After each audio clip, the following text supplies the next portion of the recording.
Ahí está. Quería maximizarlo, pero no me estaría... Está medio raro, no sé qué le pasa a mi PowerPoint. No, bueno, entonces no lo voy a maximizar. ¿Ven bien, no? Sí, Alguien que me diga, ¿sí? Listo. se ve, se ve. Bueno, súper. Bueno, entonces el problema 19 dice, tenemos 100 mililitros de una solución, 0,012 molar en cloruro de sodio y 0,001 molar en ioduro de sodio, y le agregamos 1 mililitro de nitrato de plata, 0,01 molar y un alambre de plata. Y nos dicen que el potencial del electrodo medido versus el electrodo normal de hidrógeno es 0,02 volt. Entonces el ítem A dice, ¿cuáles son los valores de los potenciales de reducción estándar de ioduro de plata y de cloruro de plata si el potencial de la solución anterior es 0,44 volt cuando se adicionan 19 mililitros más de nitrato de plata? Y después otra cosa que lo voy a leer cuando llegue el momento. Entonces, antes de pasar a explicar todo el problema, fíjense que, no sé si se acuerdan de la práctica de INO 1, pero hay una práctica donde se forma cloruro de plata y creo que se determina el KPS. O sea, es bastante común hacer esto. Y fíjense que la estrategia del problema es, primero agregamos 1 mililitro de nitrato de plata, probablemente solo precipite una sal, ahora lo vamos a ver igual con las cuentas, y después agregamos 19 mililitros más de nitrato de plata. Entonces ahí vamos a precipitar las dos sales, y entonces con eso podemos calcular con el potencial medido los ceritos. Ahora lo vemos bien igual. Pero bueno, quería hacer ese mini resumen. Entonces, el potencial que nosotros estamos midiendo, que es este de acá, 0,02 o 0,44, entonces va a ser el de esto, ¿no? Del potencial del haluro de plata, el potencial debido a la reacción del haluro de plata, menos el de referencia. O sea, nosotros no podemos medir potenciales absolutos, siempre medimos delta. El tema es que, como estamos midiéndolo frente, o sea, el referencia en este caso va a ser el electrodo normal de hidrógeno, que es 0. Entonces está bueno eso, porque entonces lo que estamos midiendo directamente es directamente el potencial de la cupla que nos interesa, y la referencia nos las podemos olvidar. En el caso de que no fuera electrodo normal de hidrógeno, y si fuera, no sé, otra reacción que lo usamos como referencia, bueno, habría que restarle el valor que tuviera ese potencial. En este caso no es así, porque es 0 y ya está. Entonces siempre podemos escribir directamente que el potencial que medimos es, según la ecuación de Nernst, que se acuerdan que si la reescribíamos, agarrábamos y tomábamos 298 Kelvin, y hacíamos la cuentita y pasábamos del logaritmo al logaritmo natural, nos quedaba 0,059 volts por el logaritmo del cociente de reacción. Que en este caso, ahora cuando escriba la reacción van a ver por qué está acá el X menos. Pero bueno, siempre lo vamos a relacionar así. Entonces, tenemos, como dice el problema, esta situación inicial con estas concentraciones de los haluros, y agregamos la plata y el alambre de plata. Entonces, lo primero que podemos hacer es calcular las concentraciones finales de todas las especies, de cloruro, ioduro y de plata más, que es teniendo en cuenta la dilución. Entonces, lo que podríamos hacer es pensar si están precipitando o no las sales de plata, si precipitan las dos, si precipitan una sola, y lo podríamos hacer calculando los QPS con estas concentraciones totales. Y si lo hacemos, yo no lo puse escrito, pero lo podemos hacer rápidamente en la cabeza. Hacemos plata y ioduro, o sea, multiplicamos esto y hacemos cloruro y plata, y en ambos casos nos va a dar que los QPS son más grandes que los KPS. Pero eso no significa que en realidad cloruro, o sea, no podemos decir que cloruro de plata está precipitando en presencia de ioduro de plata, que es más insoluble, porque tendríamos que hacer estrictamente la cuenta para ver si luego de que precipita el ioduro de plata, la plata libre que queda alcanza para precipitar cloruro de plata. Así que vamos a hacer eso ahora, hacer todas las cuentas para chequear qué está sucediendo en la reacción. Espero que hasta ahora cualquier cosa, si no se entiende, me frenen. Bueno, entonces acá, el paso 2, planteamos el balance de masa, que lo volví a escribir acá. Pero hice una diferencia, o sea, acá tenemos el balance de masa de todas las especies, y acá directamente ya puse como que no precipita cloruro de plata. O sea, asumamos que no precipita porque estamos poniendo poca cantidad de plata, y además porque el KPS de yoduro de plata es muchísimo menor que el KPS de cloruro de plata. Entonces ya arrancamos con esa suposición. Y después, bueno, tenemos que todo el yoduro va a estar o formando precipitado o como yoduro libre, y toda la plata entonces va a estar o precipitada o como plata libre. Y ya podemos despreciar plata libre, porque bueno, yoduro de plata es muy insoluble, esto es como lo que hacíamos antes del primer parcial. Y habiendo hecho esto, ya conocemos la concentración de precipitado y ya podemos calcular acá la concentración de yoduro, ¿sí? Ahora lo que podemos hacer es calcular plata libre con el dato de yoduro que calculamos acá, con el KPS.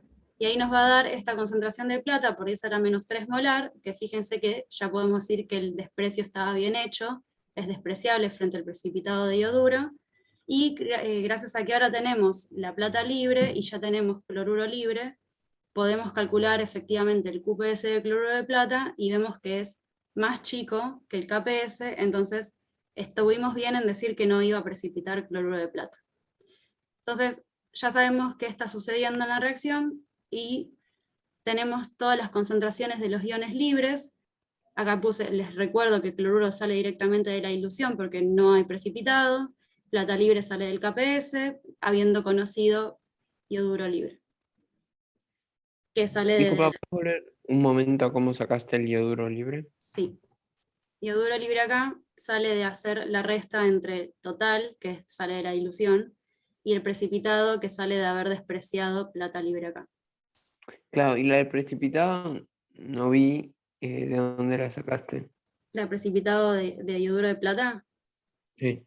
estás asumiendo que todo lo que pusiste de plata se fue al precipitado, porque estás Ah, listo, despreciando listo, plata libre. perfecto. Ah. Bueno, entonces ahí tenemos las tres concentraciones, y tenemos el potencial medido, que es este de acá, ¿no? 0,02. Entonces, ¿cómo podemos escribir este potencial? Tenemos esta reacción, la de la reducción de plata, o sea, siempre se acuerdan que escribimos las reacciones redox como reducción, de yoduro de plata que pasa a plata más yoduro.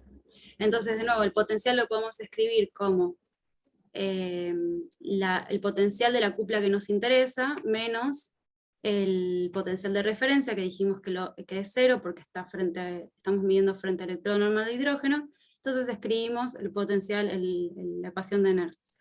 Y acá vamos a poner el potencial de reducción, el eserito, perdón, de la cupla que nos interesa, y acá el cociente de reacción, que es directamente la concentración de yoduro, porque todos los demás están como sólidos.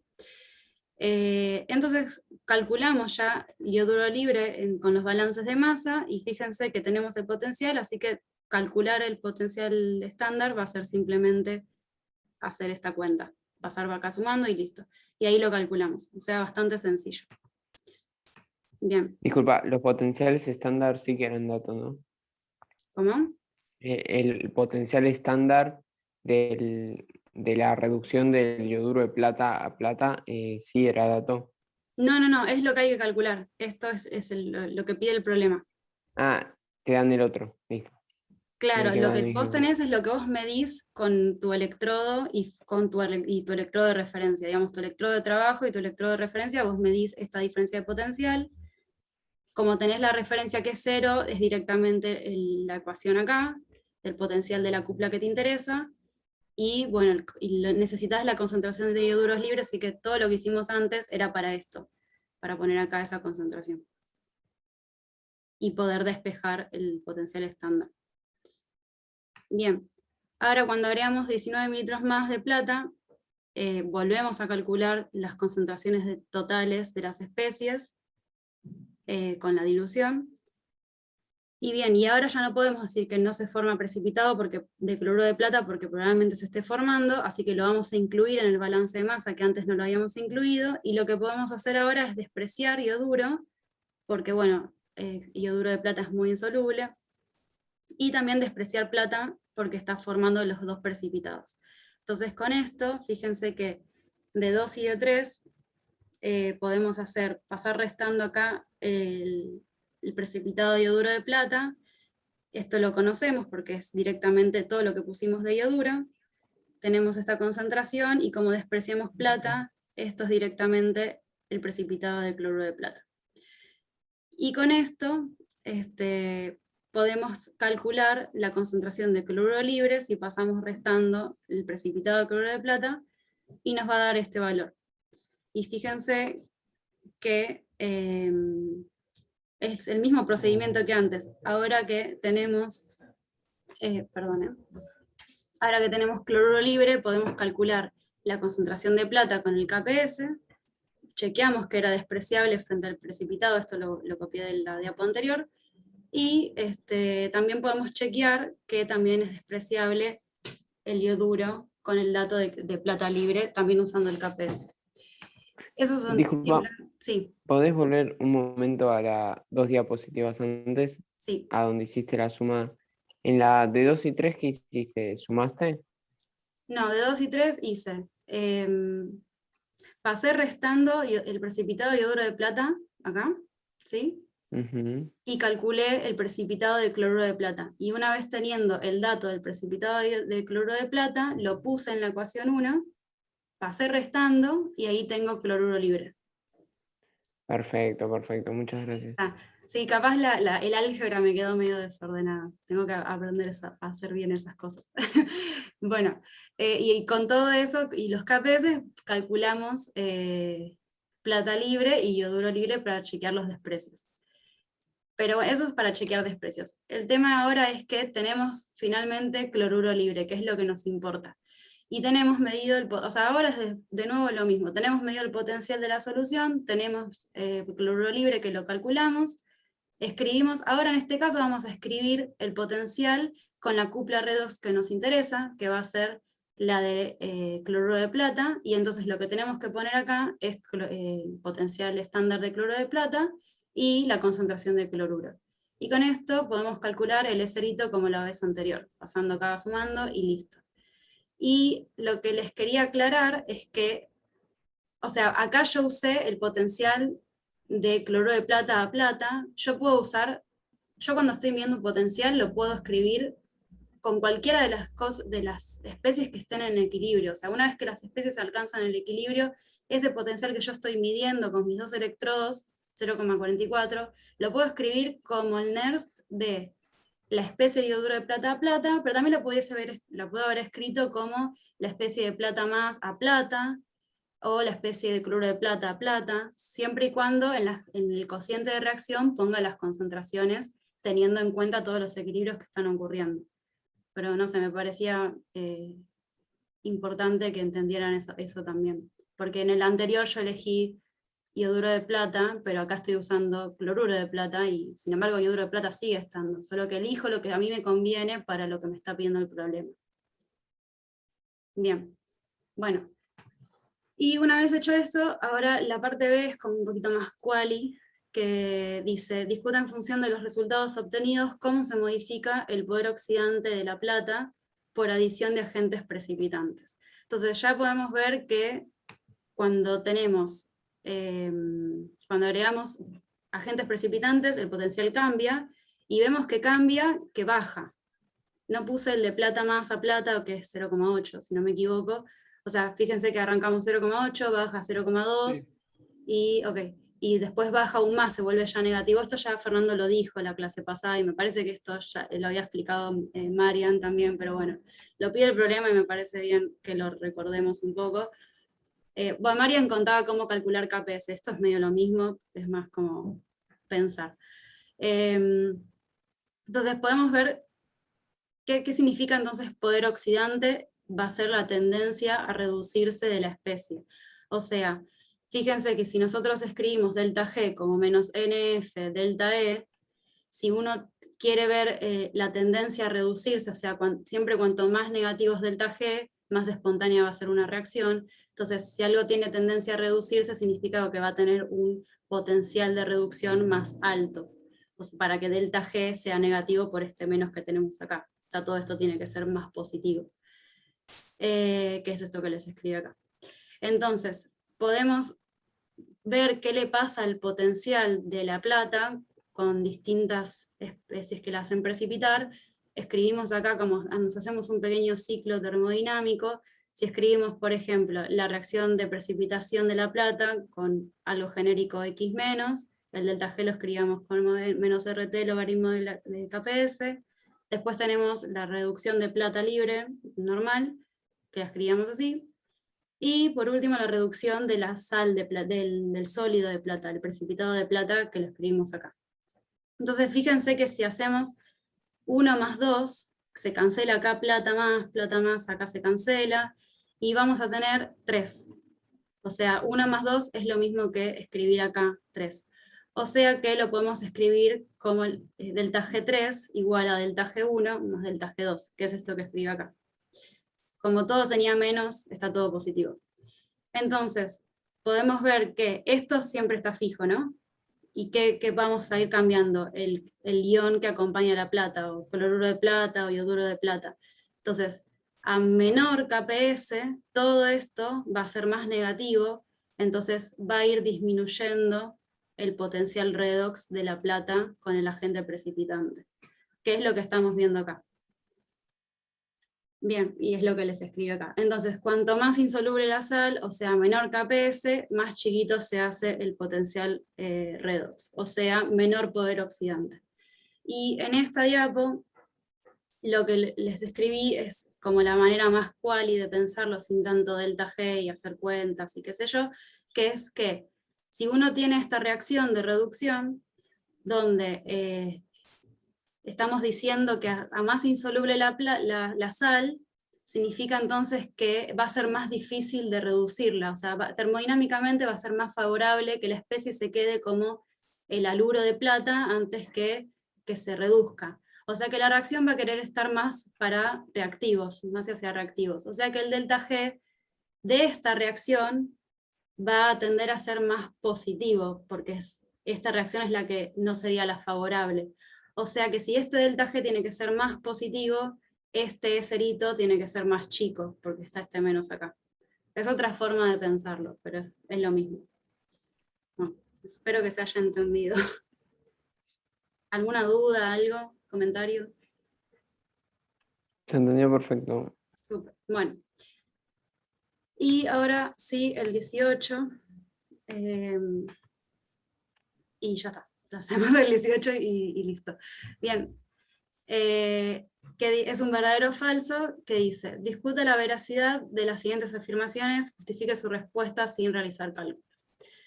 Bien. Maggie, perdón, no estás compartiendo. Claro. Seguimos viendo el 19. Ah, claro, porque puse compartir una sola cosa. Bueno, ahí va. Yo y la tecnología. Ahí va. Ahora sí, ¿no? Sí, ahora sí. Súper, gracias. Sí, sí. Bien.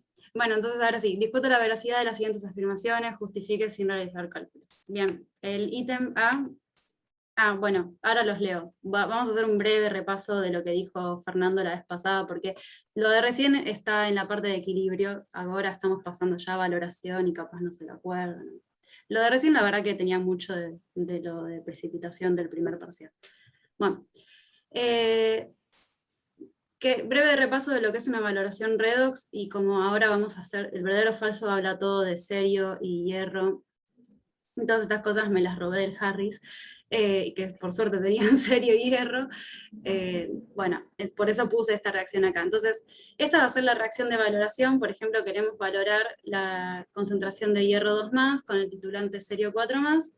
Está bueno porque esta reacción es rápida y cuantitativa, ya les habían mostrado la constante, es una reacción redox, así que siempre suelen tener cinética rápida. Y en el punto de equivalencia, todo lo que agregamos de serio, o sea, todo lo que estamos titulando de hierro 2+ con serio 4+, vamos a pasarlo todo a hierro 3+, entonces vamos a tener esta equivalencia en el punto de equivalencia. O sea, todos los moles que formamos de hierro 3+, es lo que se formó de serio 3+.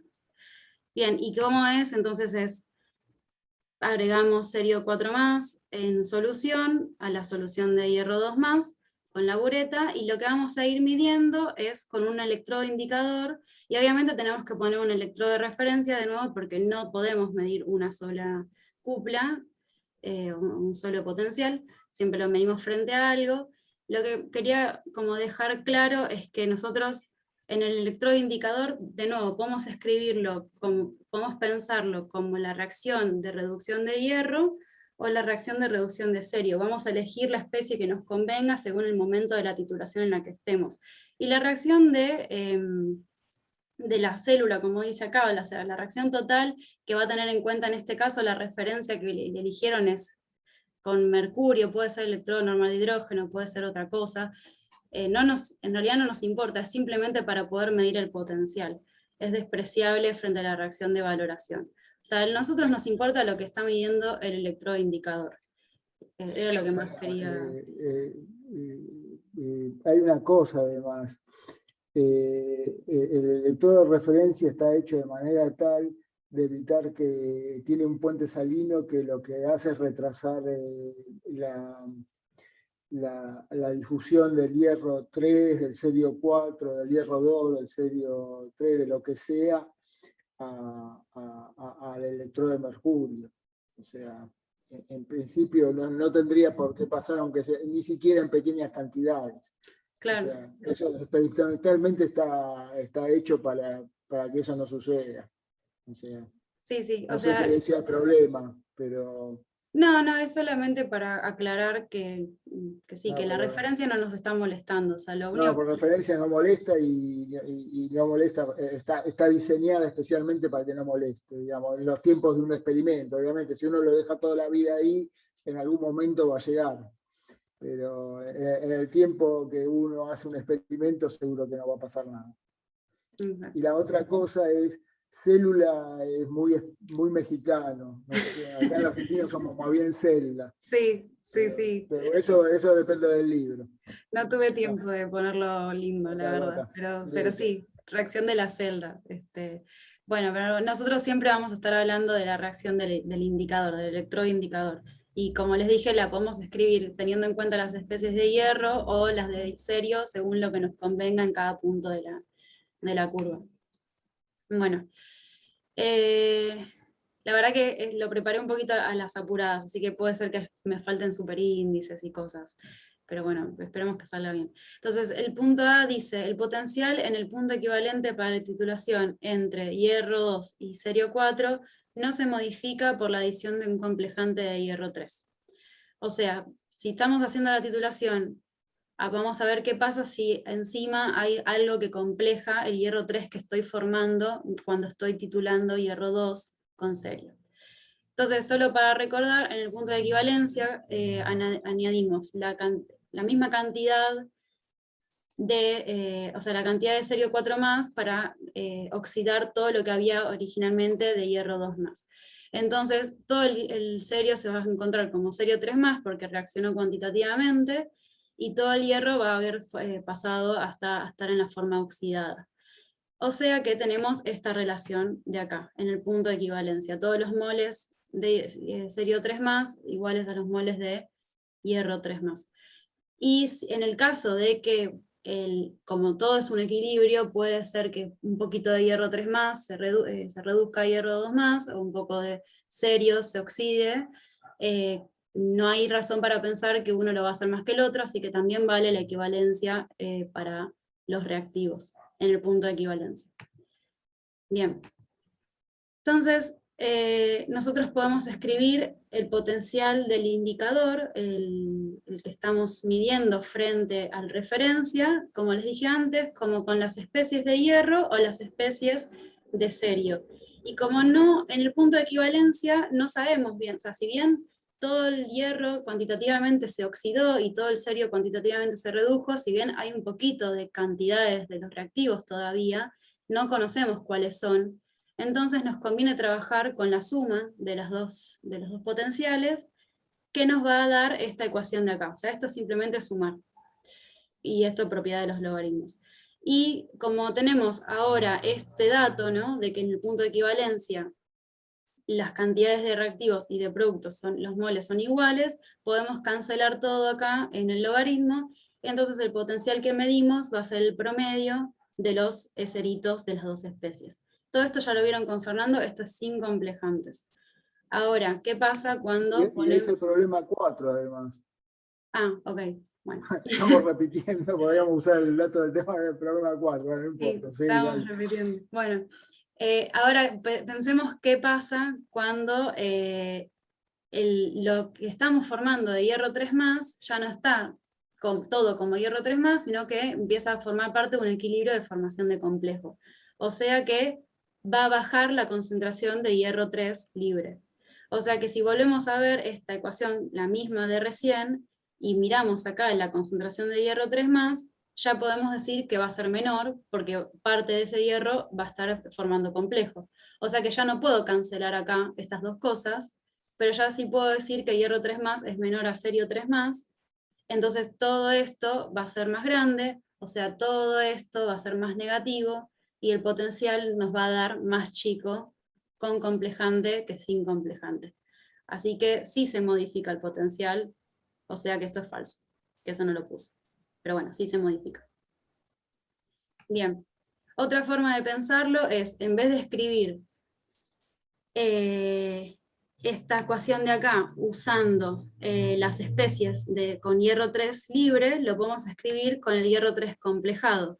O sea que es lo mismo, solo que lo que va a cambiar acá es que el cociente de reacción no va a tener al hierro 3 libre, sino que va a tener al hierro 3 complejado, y el eserito va a tener que ser el del complejo, no el de hierro libre.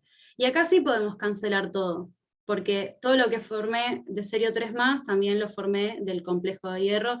Suponemos que, que no hay hierro libre, que lo despreciamos, entonces todo lo de hierro 3+ pasa a formar complejo. O sea, de todo esto lo podemos cancelar, así que esto se va, y nos va a quedar el potencial como el promedio de los eseritos, pero esta vez es el promedio de los eseritos con otro eserito, que va a ser más chico, por la misma razón que era más chico el potencial de reducción de los haluros de plata, porque el complejo lo pensamos más estable que frente al catión libre, por lo que esta reacción de reducción va a ser menos favorable, o sea, una tendencia a no reducirse, a que no ocurra esto, a que la especie esté viviendo como el complejo, entonces el S0 va a ser menor. O sea que es otra forma de pensarlo que la anterior, o sea, lo mismo. Mismo resultado. Bien. Después el B es lo mismo, nos pregunta qué pasa cuando se agrega un agente complejante, pero antes del punto de equivalencia, no en el punto de equivalencia.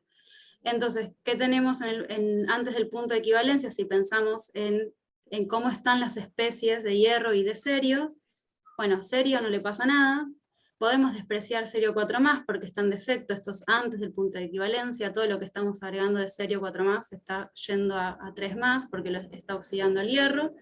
Despreciamos hierro 3+, porque asumimos que está todo formando complejo, y fíjense que esto es lo mismo que antes, o sea, si escribimos el potencial con las especies de hierro 3+, el potencial que medimos con el electrodo indicador y lo escribimos con este cociente de reacción, el hierro 3+ libre va a ser menor que cuando no hay complejo, así que ya podemos decir que el potencial va a ser distinto cuando hay un agente complejante. Y es lo mismo que si lo escribimos, ¿se acuerdan que esto era acá antes del punto de equivalencia, ponerle a la mitad de lo que se agrega de titulante, el potencial nos daba igual al potencial redox estándar, porque decíamos que todo lo que titulamos está en mitad y mitad, ¿no? Pasamos la mitad de hierro 2+ a hierro 3+.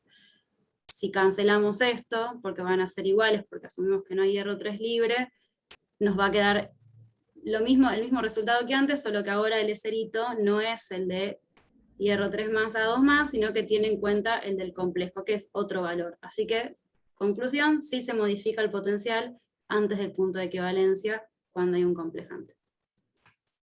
Después en el punto C es lo mismo, pero es después del punto de equivalencia, que me parece que es bastante intuitivo pensar que ahora lo que tenemos de exceso, o sea, ahora la especie que empieza a ser la importante es el cerio, porque vamos a tener cantidades apreciables tanto de cerio 3+ como de cerio 4+, porque seguimos agregando cerio 4+ y ya no tiene a quién oxidar, así que va a estar en cantidades apreciables. Entonces podemos ahora escribir el potencial indicador como con estas especies, y como el complejante solo está molestando al hierro, me parece bastante rápido darnos cuenta de que no está modificando el potencial que medimos, porque no está modificando al hierro, porque es al cerio, porque es la especie que va a gobernar en este momento la curva de titulación. Así que no se modifica el potencial después, perdón, no antes. Ahí va. En presencia del complejante. ¿Alguien quería decir algo? Maí, ¿te puedo Sí. hacer una...?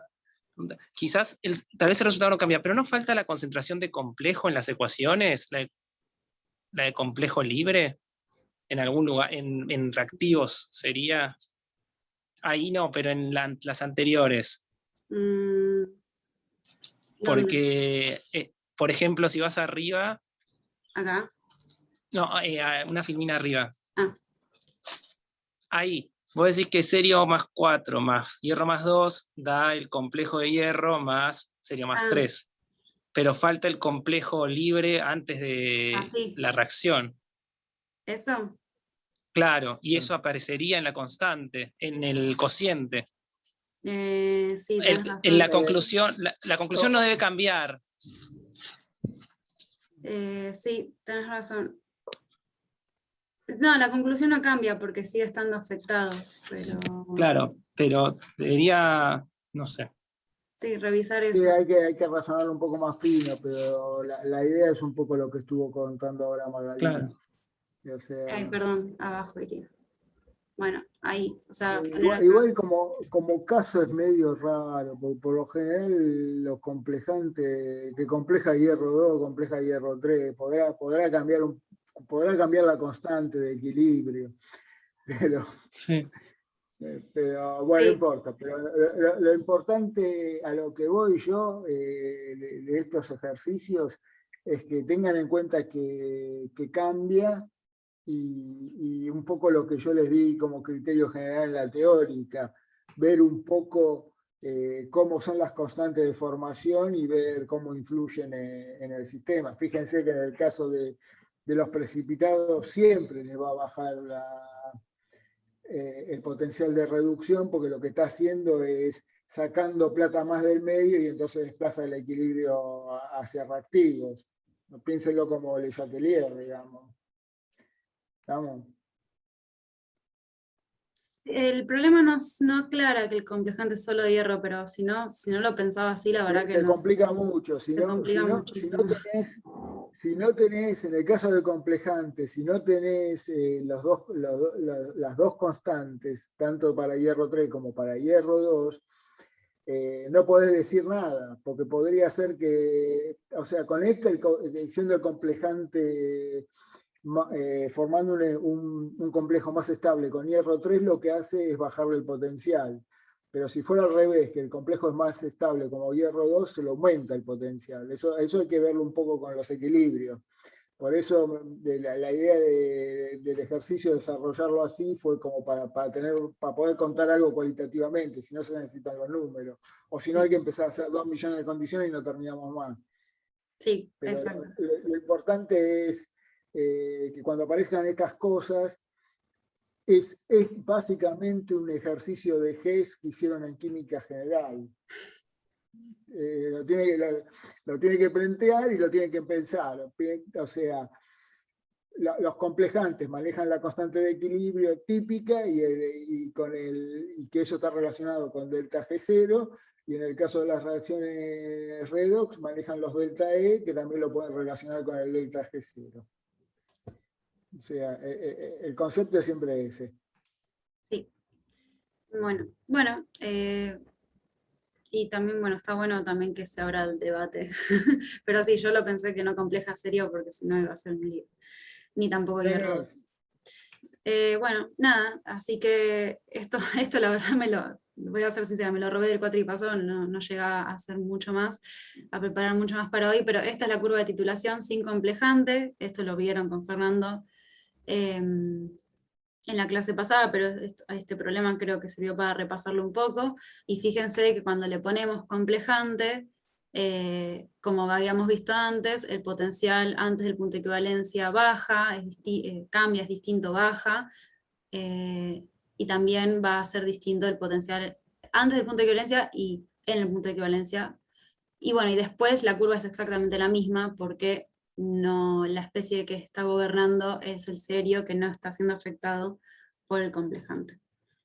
Bien. Y esto también me lo tuve que robar del cuatri pasado. Dice, si se tiene una, este es el último, el D, que no tiene nada que ver con todo lo de recién, es otra cosa, o sea, también es verdadero o falso, es si se tiene una pila formada por un electrodo normal de hidrógeno y un electrodo donde está ocurriendo la oxidación o la reducción de un metal, no sabemos, no nos está diciendo, solo circula corriente si el potencial de reducción del metal estándar es positivo. Bien, entonces tenemos estas las dos reacciones, las escribimos como reducción, y no sabemos cuál está ocurriendo como reducción, cuál está ocurriendo como oxidación. Vamos a elegir un sentido de la reacción, por ejemplo, que el que se reduce es el protón y forma hidrógeno, y bueno, se está oxidando el metal para formar acá la especie oxidada. O sea que escribimos el potencial de esta manera, ¿no? Como la ecuación de Nernst, la resta de los estándar y el cociente de reacción que tenemos acá del potencial, el metal oxidado sobre protón. Bien. En el electrodo normal de hidrógeno se tiene que la concentración de protón es 1 molar, así que esto no lo podemos olvidar. Y nosotros lo que queremos es que